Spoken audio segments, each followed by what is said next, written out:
Yo, what's going on, guys? Welcome back to a brand new video on the channel. Inside of today's video, this is a heavily requested one for years, actually, since Hyperchargers came out. So I'm going to be doing a list on the best brawlers to level up without their Hypercharge. So this is whether or not their Hypercharge is just completely terrible, doesn't really help them out whatsoever. Maybe this brawler is just fundamentally really strong and their Hypercharge is just good to have, but isn't necessarily needed. So free-to-play players, listen up, this list is really going to help you out. And without further ado, let's jump into it. So starting off with the brawler that I recommend leveling up the most, because the Hypercharge is pretty terrible, but Jean has always been a good brawler in the meta. Jean, no pun intended, it's always been a safe pair of hands, whether it be in gem grab, he's just good. I think the key thing about Jean has definitely never been his Hypercharge, it's more so his vision gear, just being able to scout the grass really easily. His mythic gear is good as well, and also magic puffs. It's more just his base kit, which was just needed before his Hypercharge, right? His Hypercharge is also one of the worst in the game, so it also helps. And so his Hypercharge has been terrible, but he's always been like an 8-tier brawler in the meta. Next brawler you should level up, and you definitely don't need his Hypercharge, it is Daryl. So Daryl used to be quite a terrible brawler in the game, and then thanks to his rework, I felt like he's always going to be a really good brawler in the game, because you literally get 2 rolls, and 2 rolls just make him so flexible in the meta. And his Hypercharge came out, and it literally didn't even impact him in the meta whatsoever. So yeah, his Hypercharge is going to be one of the worst, so helping him in this department. But I still think, like, even if Hypercharge weren't in the game, Daryl would still be a really good brawler, because again, just having those additional shields in the 1 versus 1 is just a reason why he's really good. And it's just a free pressure you get as well. So whether it's in knockout, those 2 rolls allow you to get a free kill, and the synergy with kit also helps his case in the meta. And then in heist, again, you know, there's maps with a lot of water, his super can literally help him go from spawn to the high safe kind of like chuck. So I think Daryl will always be a good brawler for that reason. So next up, easily on this list, it has to be Belle. So Belle, this list kind of reminds me of these like just good brawlers when it comes down to like versatility, and Belle is definitely one of these brawlers. Although I really like her Hypercharge just because it charges so quickly and you can just get free marks onto players, it's not ever really needed with Belle. She's just got a lot of like okay things in her kit, like none of her star powers are overpowered, none of her gadgets, etc. Everything just makes her a little bit stronger. You could probably just go Belle like power 9 with nothing, to be honest, in ranked, and still do a good job with her, because it's just overall her mechanics that make her really good. Just being able to cause pressure through your shot alone just makes your teammates, your opponents, not group up. So just in theory, she's always going to be a strong brawler in the meta, and I feel like she's never dropped below the B tier as well. Before Hypercharges, with Hypercharges, etc., she's always going to be at least B tier. So on my list here we have Carl. So Carl, again, is this brawler. He goes through periods where sometimes he's like D tier, and then once he gets buffed, he's just straight into like the A tier, because he's always going to be this versatile brawler, and that is not because of his Hypercharge. His Hypercharge is actually okay because it charges so fast, but it's not like the difference maker with Carl. The difference maker is just always going to be around his super. His super can deal a lot of damage.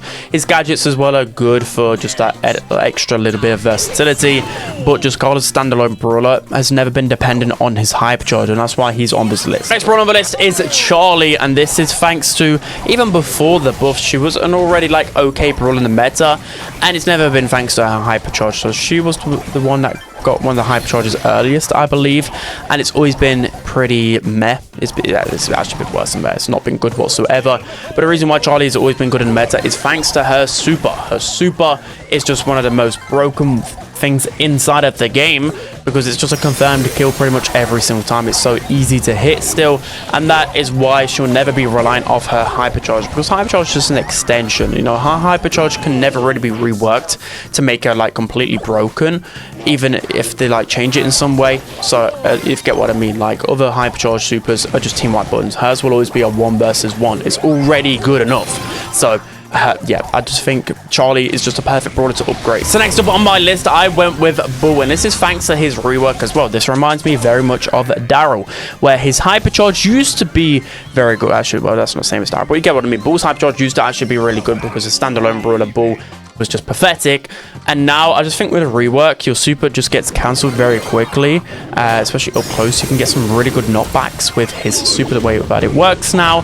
So his Hypercharge doesn't necessarily get the value that it used to provide, and now, you know, upon release, I thought this Hypercharge was very good. But now you realize all the other Hypercharges in the game, you know, Bull 1 is actually not that good when you think about it, and it doesn't really help him out the way that you want, because you want those quick short supers to just get that stun lock in as much as possible. So yeah, the hypercharge isn't really needed on Bull. Next brawler on the list is Nani, and this is because even if Nani's hypercharge gets reworked in the future, I don't think it's ever going to be good for Nani, just because of the pure point with Nani. You literally sit back and use your super, and that kind of, I don't think there's really another brawler where it's like with most brawlers, right? You can use your hypercharge super and then you can just use your main attack or whatever to just get some extra damage. With Nani, you kind of, for the whole hypercharge duration, just sat there controlling the peep. So for that reason, it's like, is it even worth it using a hypercharge? I just don't really understand it in that sense. So a little bit of awkward brawler, and again, the hypercharge super isn't even that good. So yeah, I just think Nani's just good without hypercharge. I think the best thing about Nani is just purely the fact that she can outrange the other snipers and has a really broken gadget. So I don't think the hypercharge will ever be needed. The next brawler on the list has to be the twins. This is because the twins has always been meta. This is probably the worst the twins have been in a long time, but this is only because literally every brawler in the game has a hypercharge now. I mean, maybe if the twins' hypercharge is completely broken upon release, then they probably shouldn't be on this list if it makes sense. But because they've just still been such a meta brawler without a hypercharge, they have to be here because fundamentally they're just really strong, right?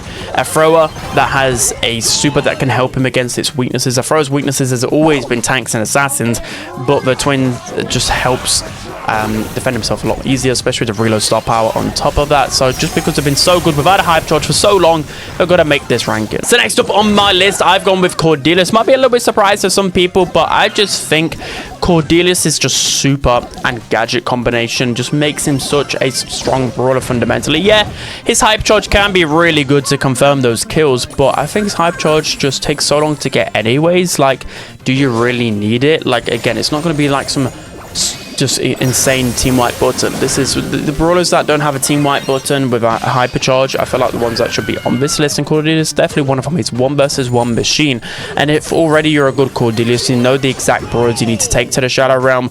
You know your gadget can get those kills on those throwers, etc. And he's always been in the middle of the pack in the meta. His hypercharge never affect his overall meta ranking when it got released, so I just think it's not needed on Cordelius. On the list has to be Belle. So although I always talk about his hypercharge actually being really good, and it does make for some cool plays, I just still think like Belle would be a good brawler without it, in a sense that he has this healing trait that allows him to build up super on his own, well, through taking damage, which in theory is the reason why he's good, right? Without this, he would be completely terrible. His hypercharge, again, never equals like team wipe, it just equals good healing, but you can probably get that already if you're a strong enough Belle with your just normal super. So I just don't think it's needed. Next brawler on the list is Amber, and although Amber's hypercharge is very good, it takes a long while to get, but it is good, I still don't think she necessarily needs her hypercharge, right? And this again goes back to the Larry and Laurie point, is that Amber was always minimum low B tier in the meta. She was like a solid A tier or even S tier brawler for a long time as well, without hypercharge. So just going to show that fundamentally she's a super strong brawler. This is thanks to her super just being really easy to charge and just getting free damage. Her main attack has always done some good damage. Both gadgets are pretty good with Amber, and she's always had amazing versatility. So yeah, the hypercharge is just never needed with her. So on the list, I went with Buster, and this is just thanks to his overall mechanics.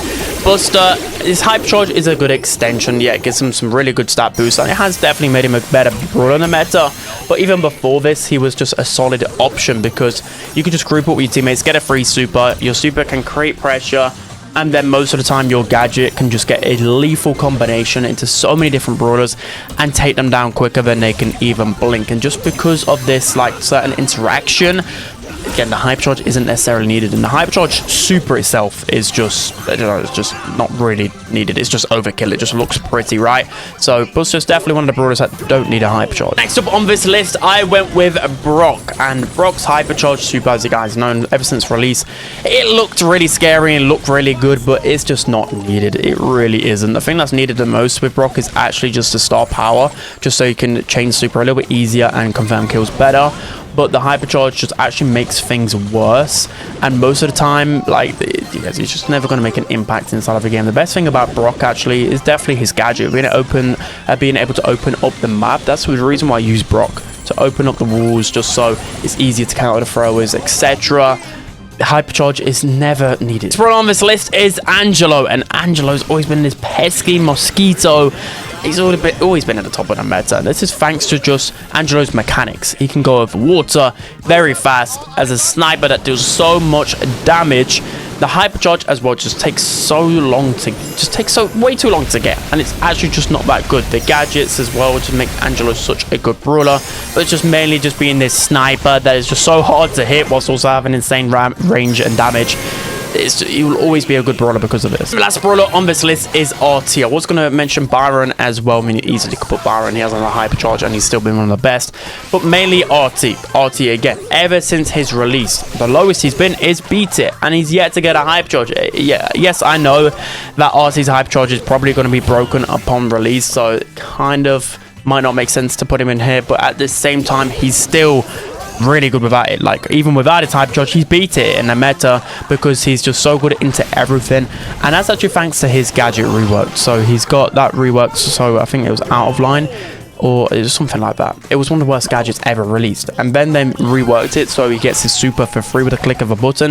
That's allowed him just to counter so many brawlers just through having this gadget. All assassins and tanks literally can't take down RT anymore.